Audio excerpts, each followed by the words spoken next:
नमस्कार, अस्सलाम वालेकुम, सत श्री अकाल, वणक्कम। एफएक्यूज विद डॉक्टर आलिम थानावाल में आपका स्वागत है। बहुत सारे हमारे श्रोताओं का एक सवाल है कि सब कान के अंदर, चाहे एक कान हो या दोनों कान के अंदर, कंटिन्यूसली आवाज़ आती रहती है, तो उस आवाज़ के लिए कोई दवा है क्या? तो जी हाँ, इस आवाज़ को हम बोलते हैं टिनिटिस। बहुत सारे लोग प्रोनाउंसिएशन टिनाइटिस भी करते हैं। टिनाइटिस या टिनिटिस चाहे वो कंटिन्यूस हो सकता है या रुक रुक के आ सकता है। अलग अलग टाइप की आवाज़ आ सकती है, दहाड़ आ सकता है, किसी को अपना पल्सेशंस, हार्ट बीट सुनाई देते, डब डग डग डब, ज़रा सोए तो वही कान के अंदर सुनाई देते हैं। या एक एक आवाज़ बहुत ज़्यादा एम्पलीफाई हो, जैसे हमारे बाजू में सपोज मेरा चेम्बर अगर है और बाजू में कोई बात कर रहा है तो पूरा कान बजने लगता है। और एक आधी बार हो तो समझ सकते हैं, लेकिन रेगुलर बेसिस पे अगर हो तो इंसान परेशान हो जाता है। उसके बहुत सारे कारण हैं। आजकल काफ़ी सारे लोगों को हाई ब्लड प्रेशर है, तो जैसे जैसे बीपी बढ़ता है तो बहुत सारे लोगों को टिनाइटिस या टिनिटिस या अलग अलग कान में आवाज़ आ सकते हैं। अक्सर तो दोनों कान में आता है, लेकिन एक कान में भी हो सकता है, राइट मोर देन लेफ्ट या लेफ्ट मोर देन राइट या बाइलैटरल। B12 डेफिशिएंसी आजकल बहुत सारे कॉमन है। इवन नॉन वेजिटेरियंस के अंदर भी B12 अक्सर हमने देखते हैं कि कम होता है, यानी डाइजेशन के अंदर B12 का ये है। और लॉन्ग टर्म B12 डेफिशिएंसी के अंदर काफ़ी लोग कंप्लेन करते हैं कि हमको कान में आवाज़ आता है। तो इन लोगों का बहुत सिंपल करेक्शन है। एक बार अगर में देख लिया कि B12 डेफिशिएंसी कम है तो 3 महीने या 6 महीने तक का आपने डाइट भी सुधार लिया और ये भी दे दिया, एक्सटर्नल B12 जो ये है दवा है, तो B12 अगर आ गया तो बहुत हद तक तो B12 ये टिनिटिस कम हो जाता है। ये इसको बोलते हैं टेम्पोरोमैंडिबुलर जॉइंट। ठीक है, ये एक जॉइंट है जिससे हम लोग चबा सकते हैं।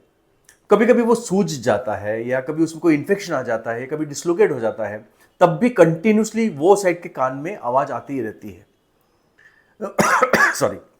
अब अगर कोई दूसरी दवा नहीं है, कोई दूसरा मेथड नहीं है इसको सुधारने के लिए, इन्फेक्शन अगर हो या इन्फ्लेमेशन, सूजन अगर है, तो बहुत अच्छी दवा है।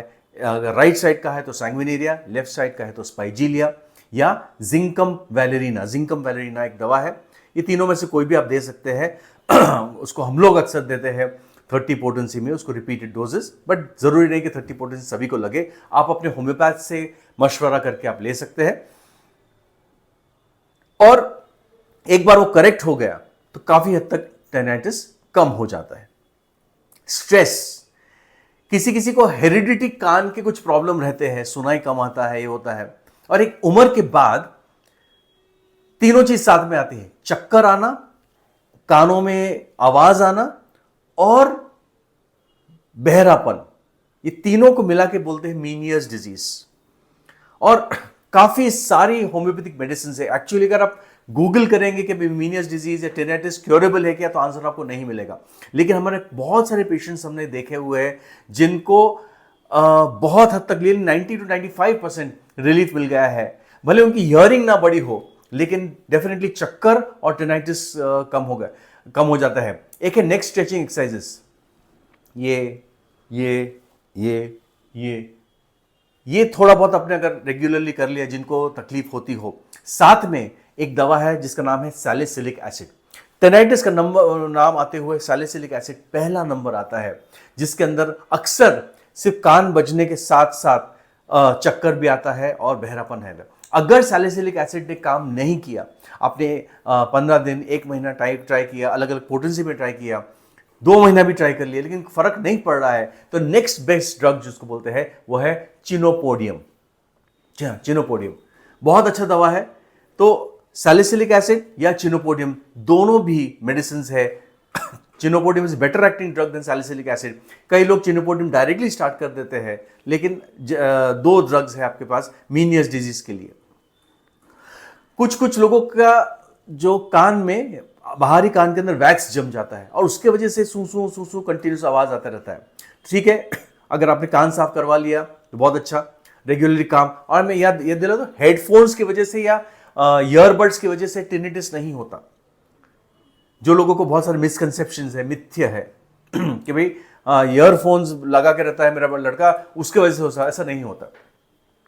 तो अगर वैक्स की वजह से ये हो रहा है और साथ में थोड़े बहुत भी चक्कर आ रहे हैं, तो दवा है कोनियम। जी हाँ, बहुत अच्छी दवा है, बहुत सुंदर दवा है, जो वैक्स की वजह से, साथ में फिर वैक्स भी लूज हो जाता है और वो इजीली निकल जाता है। कभी कभी क्या इंपैक्टेड वैक्स हो जाता है, वैक्स इतना हार्ड हो जाता है कि उसको निकालना बहुत मुश्किल होता है।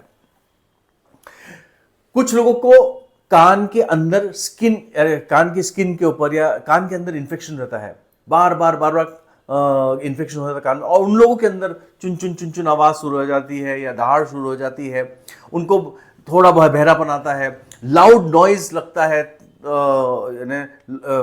तब उनको सुने आता है ना, बहुत जोर से बोलने पे। तो ऐसे लोगों को ग्रेफाइटिस एक बहुत अच्छी दवा है जो काम कर सकती है।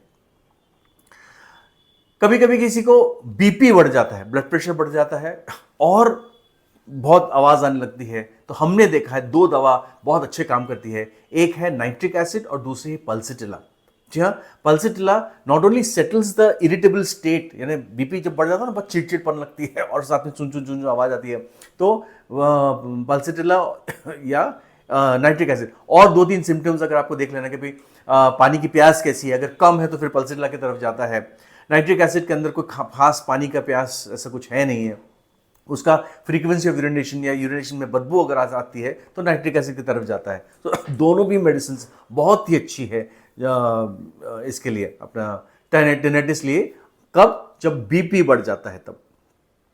किसी किसी को इंजुरी हो जाती है ना एक्चुअल कान के आजू बाजू या कान के साथ, और तब से जो शुरू हो जाता है टिनाइटिस, तो बहुत मुश्किल हो जाती है। यानी कभी कभी नर्व इन्फ्लेमेशन हो जाती है, नर्व इंजुरी हो जाती है। तो ऐसे कंडीशन के अंदर हम लोग दवा देते हैं सल्फ्यूरिक एसिड, एसिड सल्फ। बहुत अच्छा है, यानी काफ़ी सारे हमारे पास केसेस है जो हम लोग ने बहुत नियरली 90% उन्होंने रिस्पॉन्स दिया है। तो दोस्तों, ये जो कान का बजना या कान में आवाज़ आना या टिनाइटिस बहुत ही कॉमन सिम्टम है। अगर आपको कोई भी प्रश्न हो इसके बारे में तो ये वीडियो के नीचे पूछ सकते हैं, या इंस्टाग्राम पे आदिल ओमर सेंटर के नाम से हूँ, वहाँ पर आप पूछ सकते हैं। और जो लोग हमसे जुड़ना चाहते हैं, डेवलप होना चाहते हैं, तो हमको विंटर स्कूल के अंदर ज्वाइन कर सकते हैं। विंटर स्कूल है 23 से लेकर 30 दिसंबर के बीच में। तो आप वहाँ पर आप रजिस्टर करने के लिए 9307965618।